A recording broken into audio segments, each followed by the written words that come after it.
Welcome, ladies and gentlemen, to I have not done the math. I don't know what episode of Keeping It Real this is actually going to be, but right now it is June 21st, and that means I am on my way to Asheville to begin a road trip to Colorado with my friends. So this is day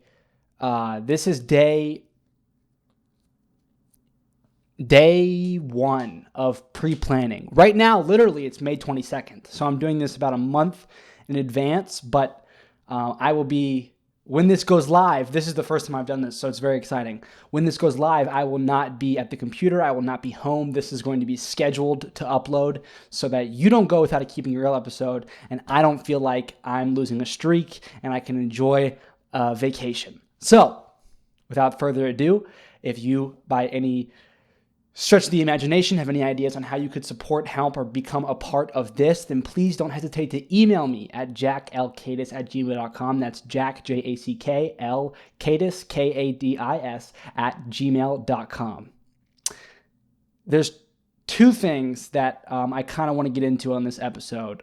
The first is we're going to see how far it takes me. The first is this is dedicated to my mom because she knew this episode was coming out and she knew my plans for this episode. So sometime yesterday, the day before, she, like I did yesterday night, watched the pilot episode of Mad Men.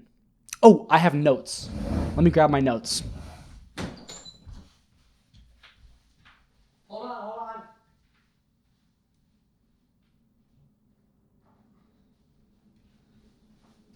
Okay, I'm back. Sorry. Notes. I've got notes. So, here are my notes. Oh, I actually don't know. Okay. So, and there's something I didn't write. Hold on.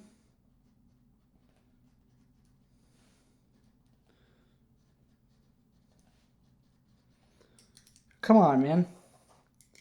This pen doesn't work anymore? Come on, pen, work with me here. Whatever, I'll remember it. All right, so the Mad Men pilot. The show starts off with kind of a bang, I guess. Not a bang. I don't...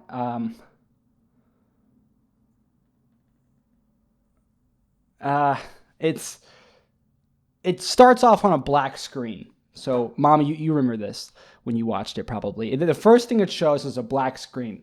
And on the screen, it will show Mad Men is a term from the 1950s is when this show is set to describe advertising executives of Madison Avenue. Already cha-ching. They're in New York City. Can't get enough of that. So I'm already very excited. And it's very much like I picture this to be like a slow burn Suits kind of thing. I'm excited, for me to understand what this show is about, and I'm in on it. Mad Men, ad men. That's kind of what I like. Advertising men. They're mad. They're advertising. So, and apparently this takes place on Madison Avenue. So we are immediately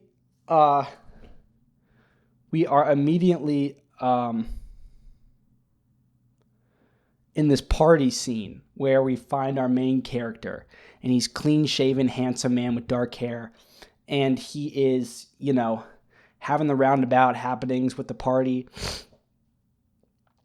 and he, it's like very 1950s. They're all at this like it's like a bar party scene.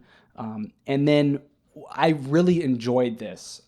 The way that it cuts from the party to the apartment hallway is with the knock on the door. I doubt I'm going to throw this in here, but I did make this Instagram video, this one. I never throw anything, and I'm not going to throw it in. But if you scroll way back in my Instagram, I have this one video where I knock on this door, and that's where I make the cuts happen, and it's very good, and I'm very happy with it. And I like it a lot. So I was very happy to see the cut from the party scene in the pilot episode of Mad Men happen, where it's like the sound of the knock coincides with the camera cutting. When a camera cuts, it's very much like it can be it's like a powerful tool. It can be very jarring, I guess you could say. It's very much so like, I don't know how to say this. It's very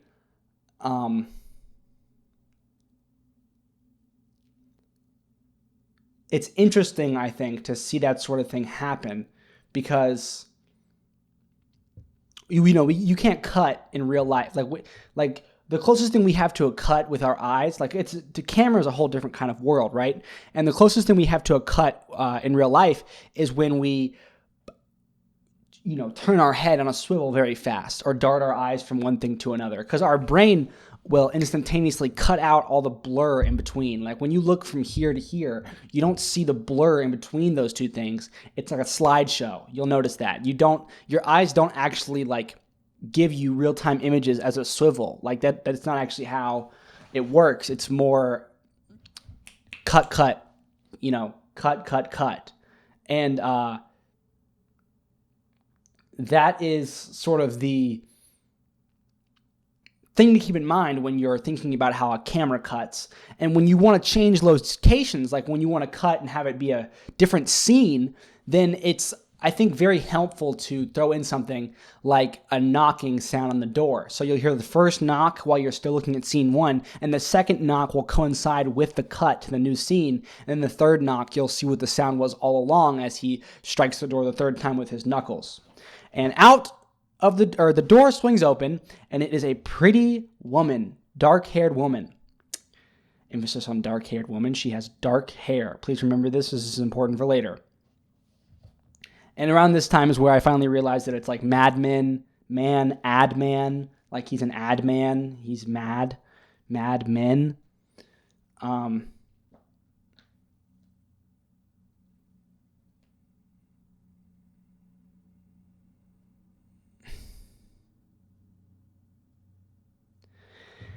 And then I spoke with my mom today on the phone, and I was talking about how it kind of felt like work to be writing down notes. And, I'll still probably write down notes and stuff, but I kind of stopped writing notes at this point. This is where a new character is introduced. He ends up, going into this woman's house and sleeps with her, and it's very, like, she pops her blouse open and, like, shows her bra, and he's like, I'm an animal, and then they have sex probably, and then they wake up and she says, I don't make breakfast, and it's very clear that it's like a sex thing. And then he goes to work, changes his shirt. He has a bunch of spare shirts in his drawer, and it's a very bustling workplace. And this is where we are introduced to the younger gentleman that is out for our main character's job. This younger gentleman is sly, snooty, and kind of like the world is his, but he's still a rookie type of deal. And he is getting married soon, we learn. And he's speaking with his wife in one scene, and he says, and I wrote this down, he says, of course I love you. I'm giving up my life to be with you, aren't I? And I thought that was interesting. Like the way that he said it, he didn't care much for her. And turns out, I don't want to spoil anything, but I was very much right. Anyway, so as Mad Men continues, there's happenings in the office. There is a new girl that is being hired, and she very much has like very perky boobs, and she's like, welcome to the office, and she took the old girl's place, and she's as the assistant to our main character. And that's kind of what like the women are in the office to be like oogled and ogled at. Like they don't do any of the board meetings or anything. They don't actually make any of the important decisions. They just are secretaries, and they help place and route calls is what the women do in the office. So there is this veteran woman that's showing this newbie girl around, and she is like telling all this stuff about like, you should show your ankles or feet more, and the men like these. I liked when she said this. She said these men are either looking for something. These men are looking for something in between a mother and a what's the thing she said? Damn it. Hopefully it comes to me. She said these men are looking for something in between a mother and a maid. I think a mom or a maid.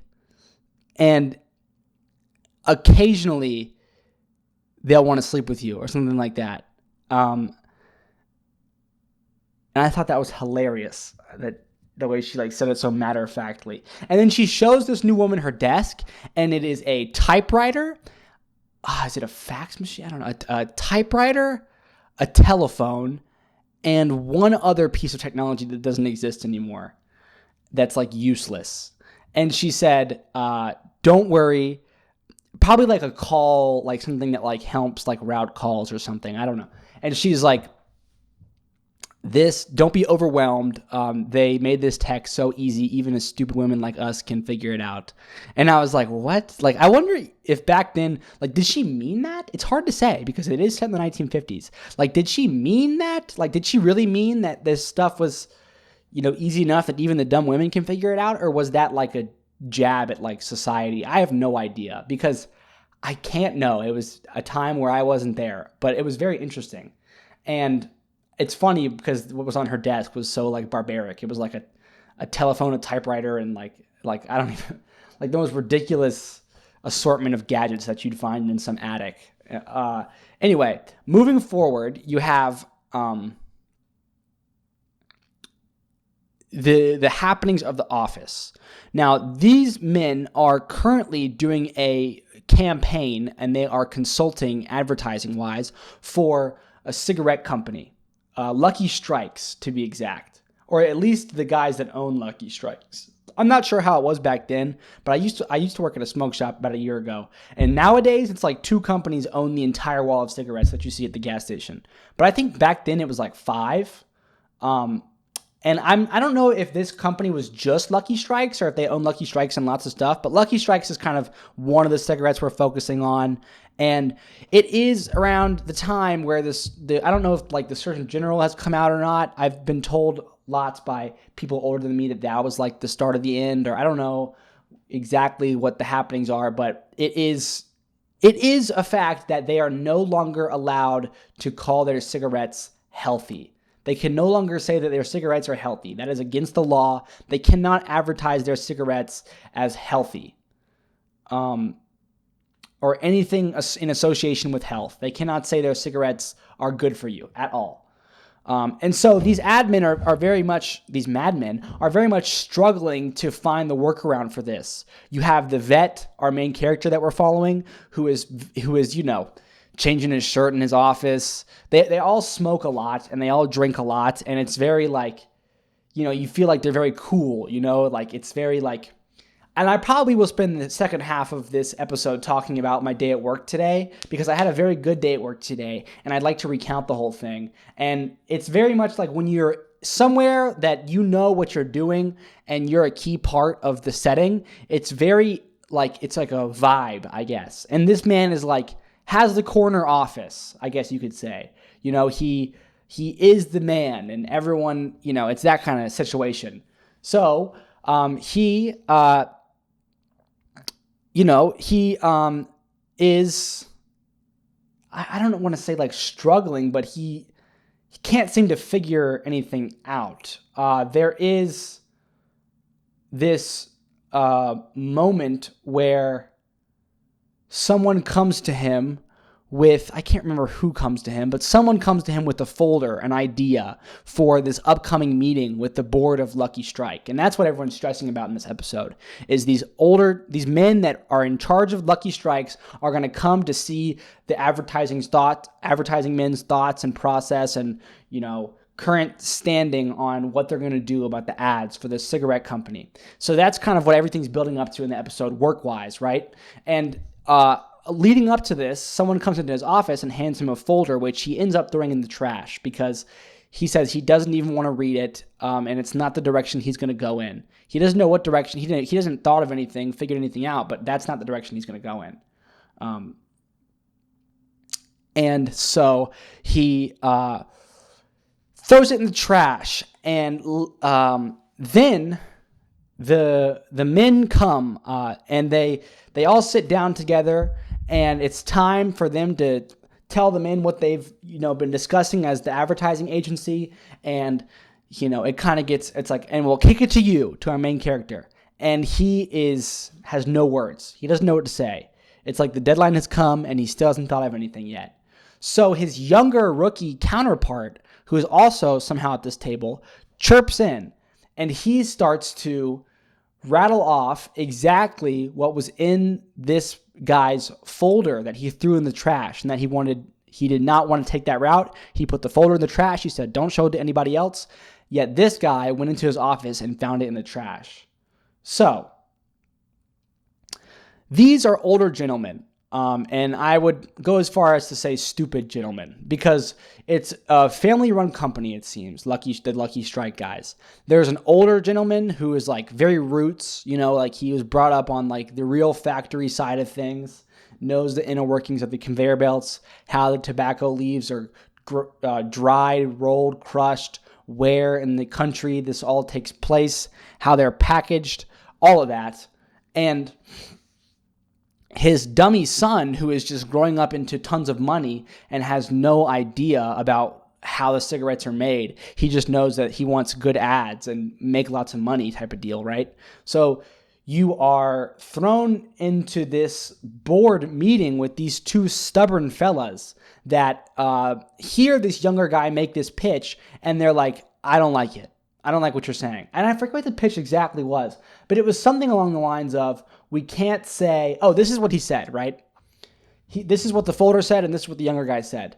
And at this point, we don't know that he got it from the folder. At least I didn't know. I wasn't very focused, I guess I could say. I hope I'm more focused for episode 2. But he said to the guys, he said, listen, guys, we can't call our cigarettes healthy anymore. We're not allowed to call our cigarettes healthy anymore. And what we can do is we can lean into the danger side. It's very true, and this is why the folder got thrown in the trash in the first place. By the way, I'm kind of realizing this. What we can do is lean into the human being's desire to self-destruct, which, can I just say, these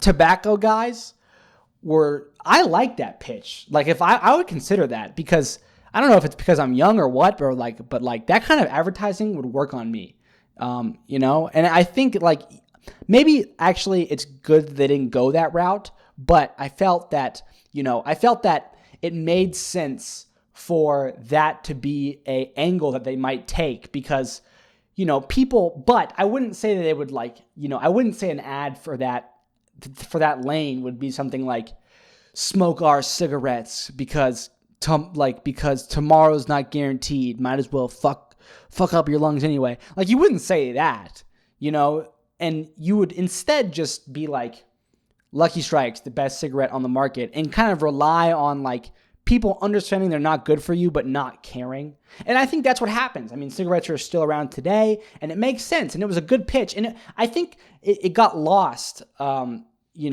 it got lost in translation to our main character when it was pitched to him in his office. I don't think he really was willing to partake in that.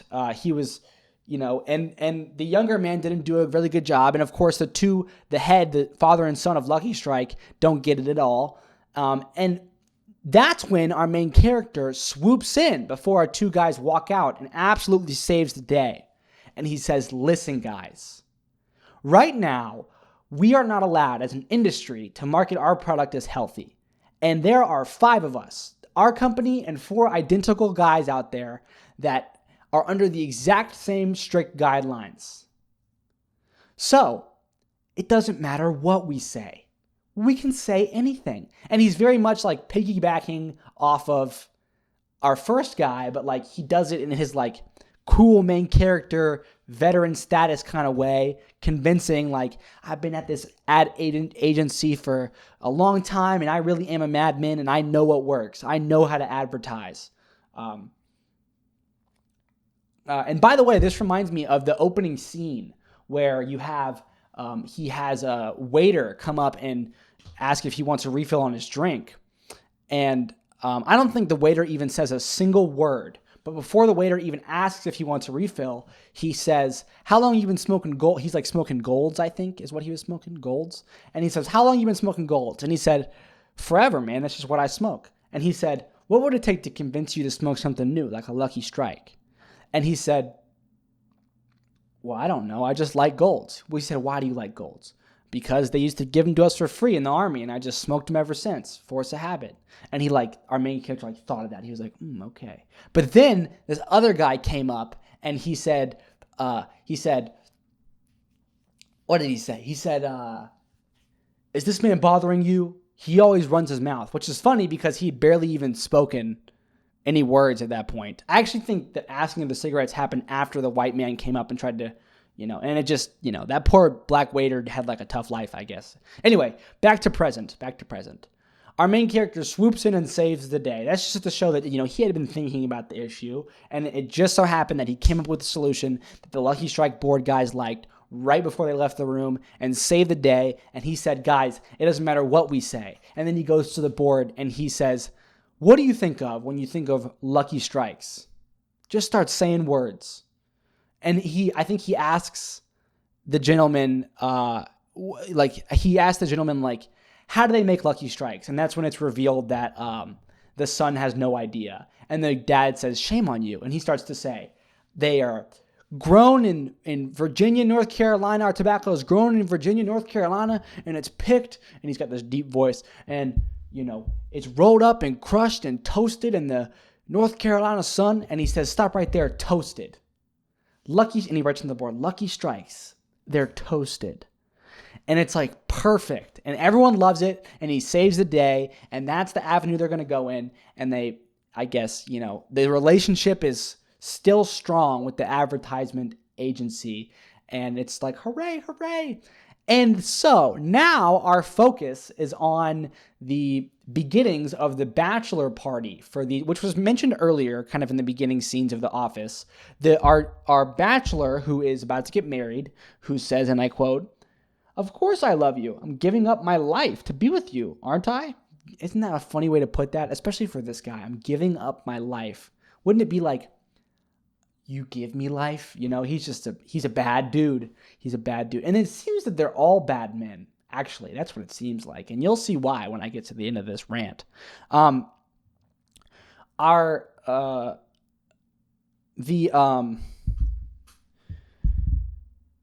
younger guys kind of, convene in our main character, older guy's corner office, and they start pouring drinks, and they say, we're going to go out celebrating. It's a bachelor party. Why don't you come? And he says, no, I'm not going to come. And then he says, this party's got to move elsewhere. I have to go. And they're like, okay, whatever. And he says, come if you want. Something like the flyer. And then we're kind of winding down to the end of the episode, and at least what I remember. And they go out and have their bachelor party. He is just a big scumbag. He's being all rude to the women, trying to sleep with women because it's his, bachelor party. He's going to get married, so he wants to have sex with some woman that's not his wife, I guess. I have no idea. And all the women are like, gross, get away from me. And then our young, snooty, snobby guy ends up, before we cut to the bachelor party, though, our new girl, who is a key character. Oh, and I forgot an important scene with our new girl. As she's being shown around the office by our vet girl, a door is open to show this closet, this tiny little room where these three girls are smoking cigarettes and routing calls. And she opens the door and it's chaos. And it's like, I feel like women were so good at, it was just cool to see, right? Because they're all in that like small room and they're all just yapping on the phone, yapping on the phone, yapping on the phone. And the older woman says, ladies, this is our new girl. And all the women turn and they all have such like wonderful personalities, and they like are all so different. And like someone's like, oh, you won't make it a month. And another girl's like, welcome, sweetie. We're glad to have you. And then like, they're like, did she replace so-and-so? And she's already his assistant? And like, they're all yapping and gossiping. And then that's just a cool room to have seen. And the door closes and the room's gone. Like, it's like that room exists in the office. I hope it comes back. I like that room quite a bit. So now our new girl comes into the office as our guy's leaving for the bachelor party and like trying to get our main character to go. The new girl comes in, and our young guy leaves, and the new girl comes up to his desk, and he says, he kind of like absolutely ruins her, I guess. Like she's nervous. It's her first day, and she hopes she did a good job, and I guess she's just scared and doesn't know what to do because she keeps hearing all these things from all these other girls about you should show this guy your ankles and your legs. You got nice legs. He'd like your legs if you showed him. They say that to her a bunch of times. And so now she's in his office with him alone, and she walks up to his desk real close to him, and she puts her hand on his hand. I guess like signifying that like she's down for whatever, I guess. I don't know. But this is where we see our main character reach his left hand over and pick her hand up and take it off of his hand. And it's very much like, ooh, like she's like, this is like when you're trying your best and there are no right answers. I don't know if you've ever seen Whiplash, but our guy is very much channeling, music teacher energy right now. Like he is very much like the old seasoned guy, like absolutely hazing a rookie, right? Like, when you haze somebody, like it's like they're just in the mud, in the dirt, and no matter how hard they try, it's not good enough. So he just says, "Don't do that." And then she's like, "I'm so sorry. I hope you don't think I'm the kind of woman that it's easy." And he says, "I don't. Don't worry." And she's like, "Okay, good." But then he goes, "But if you ever let someone go through my trash ever again, that will be your last day at this job." And she goes, "I'm sorry, I didn't know. He said that he was just like going in to grab paper." And then it's revealed that our new guy went and rummaged through the trash to get that old paper that he was able to pitch to the boss man. And that's like kind of the introduction to how things kind of get shady at the madman's office. And she is this is when he says, "It's all right though, why don't you go home? Tomorrow's a new day." And so she says, "Okay," and goes home. And this is when we cut to that party where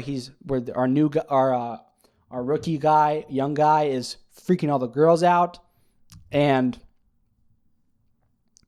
then I think two things happen. I think next we're shown our gentleman is now knocking at a girl's door, and the door opens, and it's our new, it's the new girl and the rookie guy. And the rookie guy is very much like just a total sleazeball. Like he's kind of like a loser, right? He's got weak, this is what I think. He's got super weak game. What he says to her is like, or her roommate opens the door and she's like, "Oh, you are so drunk. This is so gross. Why are you here?" But our girl calls her roommate off and steps outside to talk to him. And he's like leaning all up on her, and it's so gross. And he's like, "I'm getting married tomorrow," or yeah, something like that. And he's like, "Oh, you probably think I'm so disgusting for showing up here," or something just like totally like puppy with his tail tucked under his legs type of deal. Like that is like, she had sex with you out of pity, you loser. Like I hate this. I do not like this guy. And I'm so upset that somehow this works. Somehow she screams back to her roommate, "Hey roommate, I'm going to bed now." And she takes this guy inside with her, and he gets to have sex with her. And I'm like, ugh, ridiculous. Ridiculous, ridiculous, ridiculous. And this is where the most important scene of the entire show comes. It's a pilot episode, so you kind of expect a big twist like this. And here it is, lo and behold, our main character, we cut to him coming home to a wife and kids. Dun, dun, dun. He's married, ladies and gentlemen.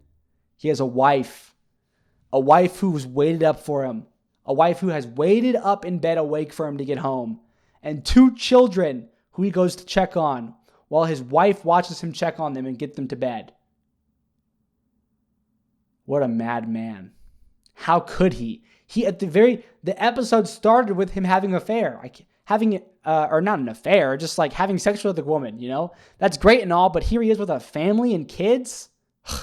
What goes on over there at Madison Avenue? I just can't believe it. I can't believe it.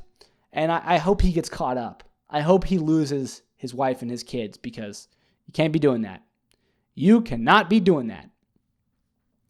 And that's the end of Mad Men season 1, episode 1. Good show.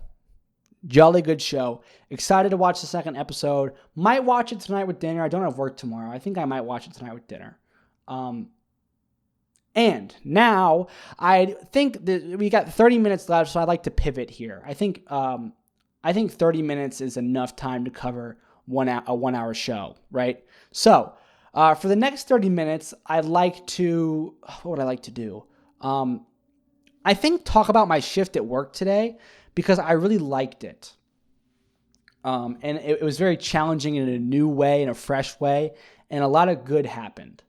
So I'll try and recount it from the moment that I clocked in. I'm coming back right now at work. I'm coming back from like a slouching period, I guess you could say. We got really slow, and I started not working less, but like being a little bit lazier on the clock. And I would bring my computer and do this editing stuff at work too. And I would kind of like slide by, eating a lot of free food, just kind of not being the best employee.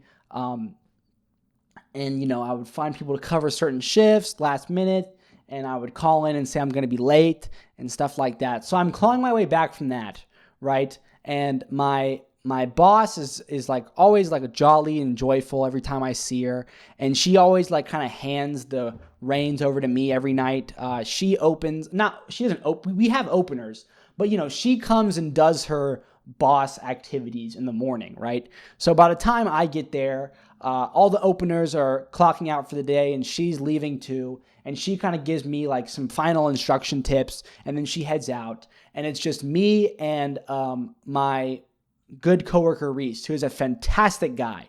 He works hard, well, and he is a very bright kid with a very bright future. And I very much enjoy spending time with him, as I do with all of my coworkers. I don't have any favorites. I love all my coworkers.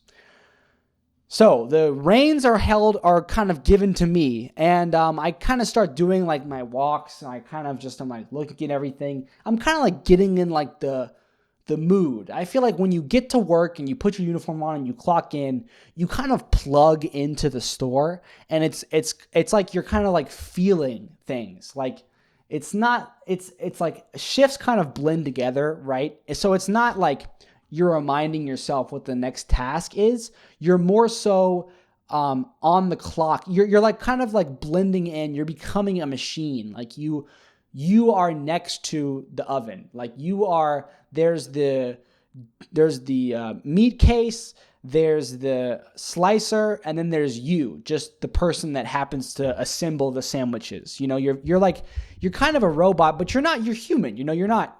There's no programming or electricity in you. Well, there is electricity in you, fun fact. But you are, the way that your brain kind of activates is it feels like you're kind of docked. It's like if you were a cell phone, you'd be like in someone's pocket all day. But when you'd get to work, or when your person that owns you would get to work, I guess, they would put you on your dock on their desk, and you would kind of snap in, and you'd be in charging mode, and you'd probably run through all the procedures that Apple has programmed in the back door to lessen processing power, to make sure nothing's running in the background, and to prolong life. And that's what I think a big part of what I do at work is try and prolong my own life. Not like work is killing me, but it's more like I'm the one in charge of the ship, and we are sailing on waters, and you have to know that at any moment you could get some batshit crazy homeless person walking in with a gun, or any moment, something crazy could happen. And on this shift, something crazy did happen. On this shift, we start to get low on bread. And I noticed this around 6 o'clock. We are out. Oh, I didn't even realize this at first, but I just like, hey, the bread numbers look a little bit like we don't have that much bread, like none got baked, and it's 6 o'clock. Proofing and baking bread is like an hour and a half ordeal, so I don't want to start that and then have it be 7:30 and realize, oh, I didn't need this at all, and the window's probably slipping away, and I'm like, okay, we're gonna let the window slip away and just kind of like man the ship, hold it down. We're going to be okay without the bread. If it comes down to it, I can figure something out last minute, but also like know that it will be okay if I run out of bread. There's no like ultimatums here. I'm the one on shift. I'm the one in charge. I can very much, everything will be okay regardless of what happens bread-wise. And I think that was a very good starting point, a very good foundation, because a lot of times I'm running around work with my head cut off and I am not able to realize that, it's not, everything is not so drastic, so important. Like you can take a big, deep breath and let yourself look at the bigger picture, and that's kind of what I did. I said bread, I decided, I was like, I'm not going to let bread take me off my path, because this whole bread thing could be happening, right? We could run out of bread, and that's one thing. It seems like the be all end all, but I have to realize that's just one thing. Like, what else could happen? The power could go out. A crazy homeless person could walk in. You just never know. And a couple good things that happened at work today was these two gentlemen came in. They look like they worked for the university. They had the like maintenance guy badge on for the college. And I cooked up their sandwiches. They both got 17s, which is steak and cheese. They both requested no peppers. They paid together, and one of the gentlemen requested the addition of mayo, lettuce, and tomato on his. So I got right to work. My coworker's doing dishes, but it's fine. I try my best not to rely on my coworker, right? Because we are a team, and I feel that it is best if I am able to be by myself than I am. And it's sometimes like you lie to yourself. Like sometimes you can make a habit of saying, oh, well, he always does the grill subs, so whenever there's a grill sub, I call him up. Right? And it can feed into your laziness. Like when these two guys came in and they both ordered grill subs, those were actually the only sandwiches, that those were the only tickets that I had out that I had to make. So it actually would have been bad customer service for me to call him up and say, hey, there's grill subs, you make the grill subs. When I'm, standing with gloves on right next to the grill and he's doing dishes, so like I shouldn't call him off his task. It's important to realize that, yes, even though I am in a senior position to him, I hold a key and he doesn't. And even though he's going to come to me with questions that he has, it doesn't mean that I know everything. And it's important that I take each moment as like, we're in the present and we're trying to learn and get better, right? So I immediately throw the meat on the grill. And I greeted these guys very well. I took their orders straight away. And me and this guy, he's paying for both him and his buddy's sandwich, and we're both very in sync, right after I throw everything that's needed on the grill, and it's kind of just like, I can't, there's like the 30-second downtime, 1 minute of downtime while the meat actually cooks, where you don't actually have to interact with it. I walk over to the register, and he very much is like in tune with me. I'm seeing he's paying attention, and he is, and we just meet at the register, and it's like beautiful. I just ring him out. He's like, also, I have bottled drink and chips for me and my buddy, and I'm like, yep, I saw it, and I tap it on, put it on in, and he pays with cash. The total is $32.18, and he hands me $40, and he says, keep the change. And that is so generous. An $8 tip. You understand? That is like almost, that is just a fantastic tip to get at Jersey Mike's. So I'm very much like, I feel very good about myself. I feel like I gave good customer service, and I tell them thank you. It goes a long way. And I make their sandwiches and give them their sandwiches, and they sit and they eat there. But then this is very much counterbalanced out with this older gentleman. It looks like a son and his mom. It's a very old lady with a hospital bracelet on. She probably just had medical troubles. And a man with the Duke Hospital like visitor badge on, a big dude, a big, huge dude. And the old lady comes in and she goes to the bathroom. And I go and because she's very old, I didn't want to shout the restroom code at her from across the restaurant. I kind of just stop what I'm doing mid-slice and I kind of hustle over and open the bathroom door for her. And then, her son comes in and they are kind of just idling at this one table for a while, and I'm making sandwiches for the other customers in line and waiting. And then they come up and they order their sandwiches and I make them their sandwiches. They got a giant, a regular, and a mini. A giant and two regulars. The giant was tuna. They had a regular tuna, and they had a regular 13. And I sliced it and spread it all for him.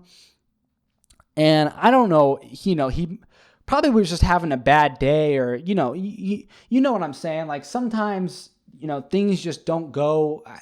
You never know. What I'm getting at here is he paid with cash, and when I was handing him his change, a dime dropped from my hand to the counter, or dropped from hit his hand, dropped the counter, didn't just drop in his hand. And I'm like, oh, sorry about that. And I look up and he's staring at me. Like that stare that says like, fuck you, like that kind of stare. And that's just really kind of like, it just makes you kind of feel like, I don't know what it makes you. It kind of throws you off and makes you feel like, I don't know if it was like unsafe or like, I guess that what I'm getting at is it kind of like spikes your adrenaline. It's like conflict, right? And you never asked for conflict. And it's like, oh, why is he staring at me like he wants to kill me? Like he wants to tell me he hates me and then I'm doing a bad job, Like, why is he looking at me like that? But the good news is that was the final instance of our interaction. And after, the dime is picked up by him, they leave the store. And I'm able to just kind of just breathe and be like, well, he's gone now. And, it's nothing that I did. I know I'm trying my best. And then actually I can reflect maybe was there something I was doing that was making him agitated? Did I take too long? Could I have done better? I don't know. Probably, definitely, always. You can always do better, right? And then the guy behind him in line is like, oh, someone left their phone. And it's actually his phone. So I run out and I give him his phone.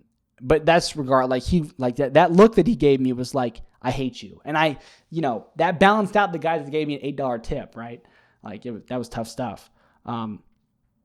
It's a hard job that I work because people it's very unclosed off. I feel like a lot of people, they graduate college and they find themselves in these jobs that are very like walled off to the real world, when I guess, when you're out and about, you might see some crazy people, but you're never like on the clock in public. Like you're always able to leave if someone is, acting insane. But when you work a job like I work, you're like chained to work. And I was telling Reese, because here I am, like I'm 21, he's like 16, 17 years old. If somebody comes in that's insane, like I gotta think on my feet, like what's the right course of action? Like what do we do? I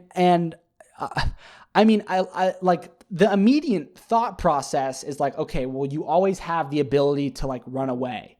And I think that I kind of like told that to Reese like 2 days ago. I said like, hey, if this person looks crazy, if they walk in here and start acting crazy, you and I are just going to go to the back and we're going to see what happens. And if they, follow us to the back, then we'll run out. That's never happened. And I don't expect it to happen because it's never happened, but you just never know. And you got to be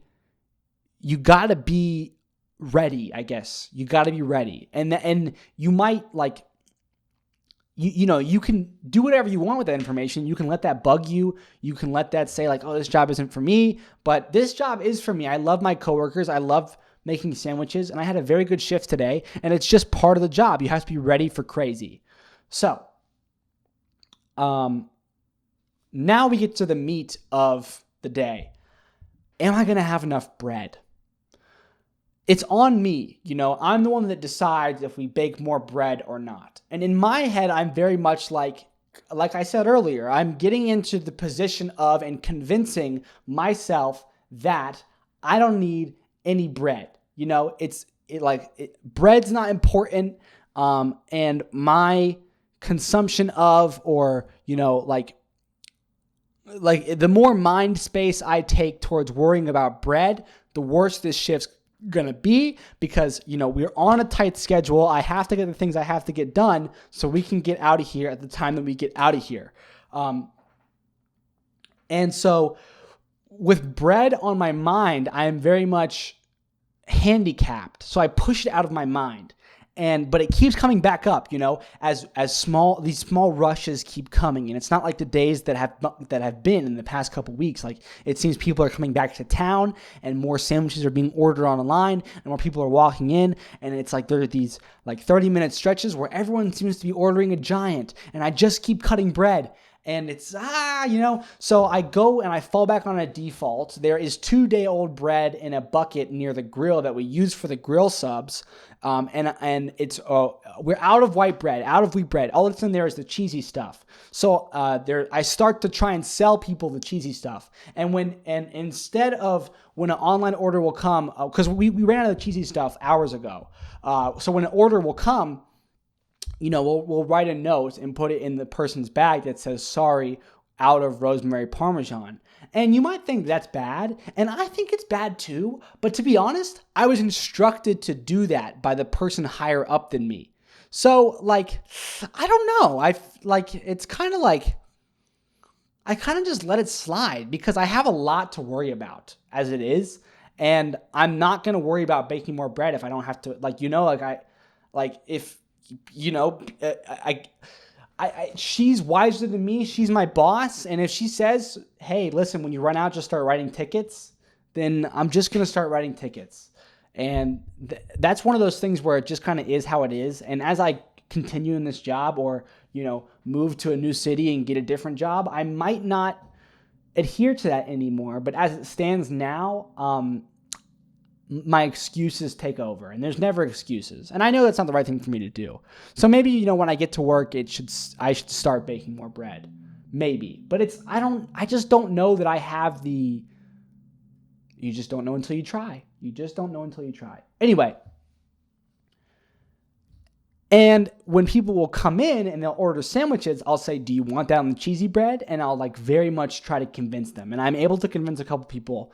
And the time keeps ticking by. And now there's 2 hours left, 30 minutes left, or an hour and 30 minutes, 1 hour left. It looks like we're going to make it.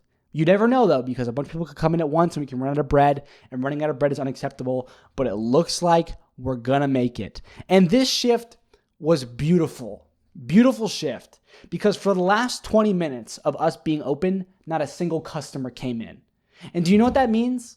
That means I get to clean my store in peace. That means I get to count my bread and not have to go back and change the numbers. That means I get to take the cash out of the drawer with no worries. It's just a beautiful thing when that happens. And I get to turn the open sign off and look at my store that's already 75% of the way closed. It's amazing. It's amazing. And it was all okay. We never ran out of bread. But it was the darting back and forth of, are we going to run out of bread? Are we not going to run out of bread? I should stop thinking about it. Okay, I'm not thinking about it anymore. That is the weight that I carry on myself. And I feel like that today was why I got paid. Like, you think about, well, this is an exchange where I come and I do my job and I get paid. Well, I feel like today I stressed about bread, and that's why I earned money. I feel like, because a lot of the other stuff is muscle memory. I don't even think about it. Making sandwiches, doing this and that. These aren't the things that I stress about necessarily. And I was hoping I should be able to actually stretch this into, Mad Men was a 58-minute show, and I spoke about it for 30 minutes on Keeping It Real. And then my plan was, I just worked a 6.5 hour shift, and I ought to be able to convert that into 30 minutes of, 30 minutes of Keeping It Real. You know what I'm saying? But here we are, only I think that we were able to kill like 20 minutes. And we still have 10 minutes left, and I'm done. Like after that, we clock. I mean, I can actually keep talking about it. So after I turn the open sign off, it's very much like assess what's done and then get everything else done. And so I've got, what do I have on my plate right when the open sign turns off? The slicer is still dirty. The line still needs to be have lids on it and put in the meat case. The meat case everything in the meat case needs to be saran wrapped. The grill, that's why this closing was so epic, because I was able to clean the grill and have it ready for tomorrow by like 8:50, 8:55. We close at 9. And that's amazing. That's amazing because that's like a whole station that's done. Now I left, I think our sauces could have been filled more. I know I left the oil on our grill side not filled up, and that's not ideal, but I think it's important that we get out of there. I think it's starting, like I have a say in my shift and how I work, and I think that while yes, it's like 10 o'clock, we stay there till 10 at the latest. If it's 10 o'clock and we still have not gotten things done, then we go home, right? I think it is always within my power to be out of there by 9:30. And no matter how crazy of a day, as long as we close at 9, which we always do and always will, 30 minutes is enough time to close the entire store. So I very much put it on that's sort of like my goal, my idea, and to accomplish that, sometimes I take these shortcuts, like not filling up the sauces or leaving half the oil thing near the grill unfilled, or like, small things like I didn't drain the grease bucket from under the grill. And it's very much like I make this something that's okay because I have something bigger on my plate, which is to get out of here by 9:30 by all means possible. And that just kind of, it is what it is, and that's how it goes. And I'm still very proud of my clothes. So the grill is done. I leave the grill. I say, this is done. After the grill, I say, okay, I'm going to count. My bread's already been counted. I counted my bread before I finished grill. I did up my cash before I finished grill. And now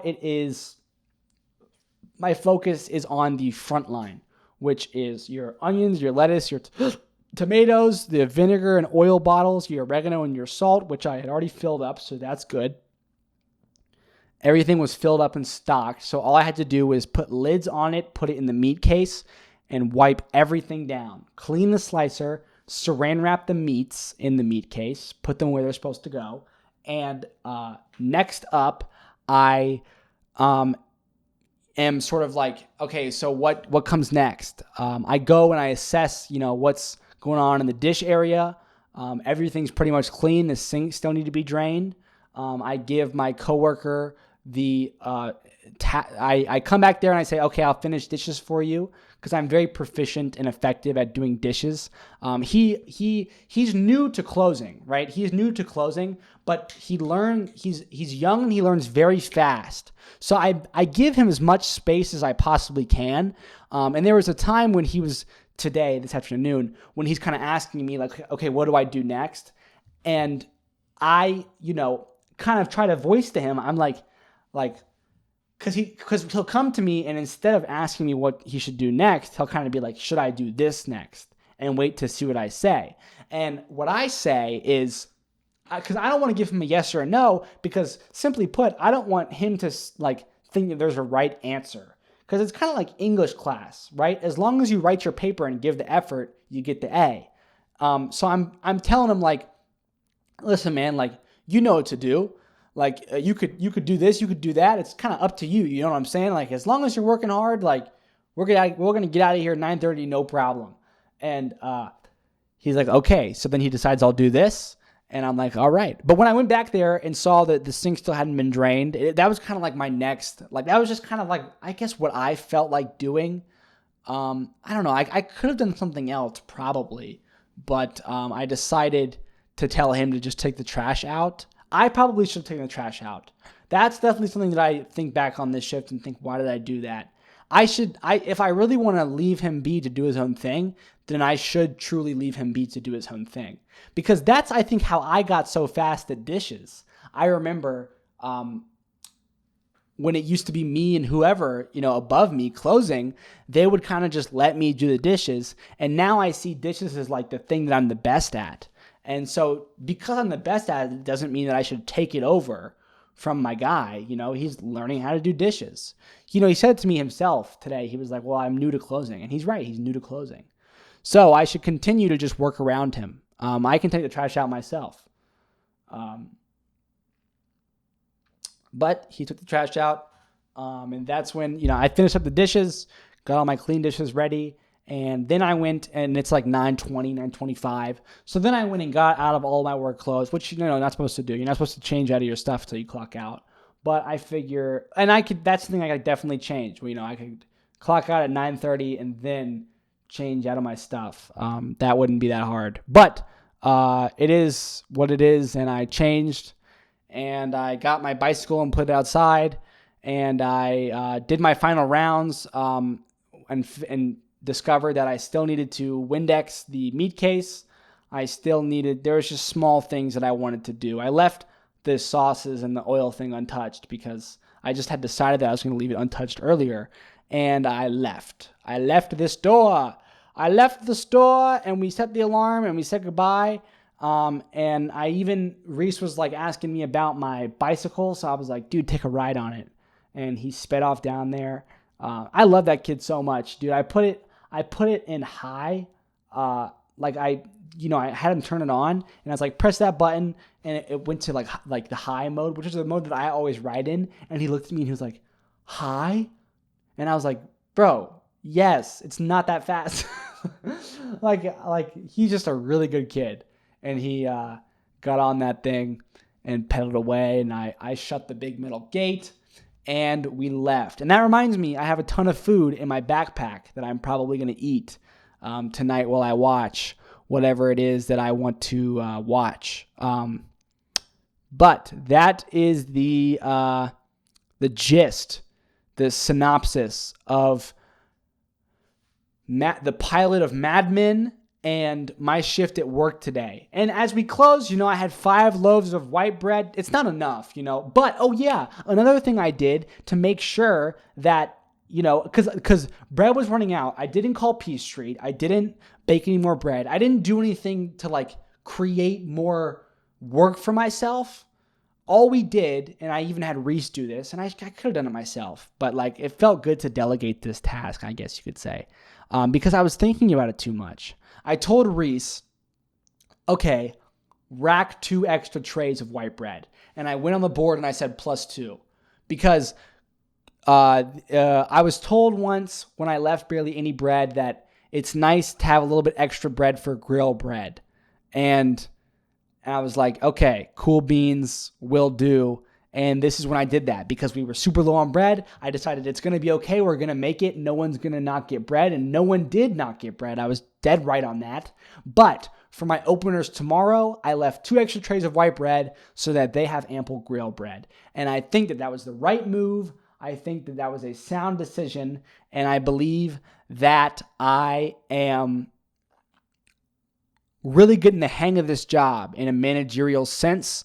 And it's great. It's great responsibility. It's a great place for me to go every day. It's giving me great, social skills. It's giving me great friends, good laughs, and good health. Even though, I'm eating a lot of Jersey Mike's and soda and I'm getting fat. I'm also, getting kind of strong and feeling kind of good. And I kind of am riding that wave. I think it's time for me to start running because I have a whole lot of fat and I don't like it. And in November, the Charlotte Marathon comes up, and I think I should take advantage. My parents would definitely spot me the admission price for that marathon that I have I've kind of been orbiting around that marathon. And if there's any year to do it, it would be the year before I moved to New York City. And that's my city. And I ran the half marathon. And I said I was going to run the marathon. I didn't. I started training for the marathon the year after, and I didn't. And I feel like this is the year, and it's time to start training now. So this is the end of episode 100. And let me try and guess. It'll be 30 days from now, I think. 100. This is maybe 140. Holy shit. 170. Episode 177 of Keeping It Real. I'll see you tomorrow. Peace.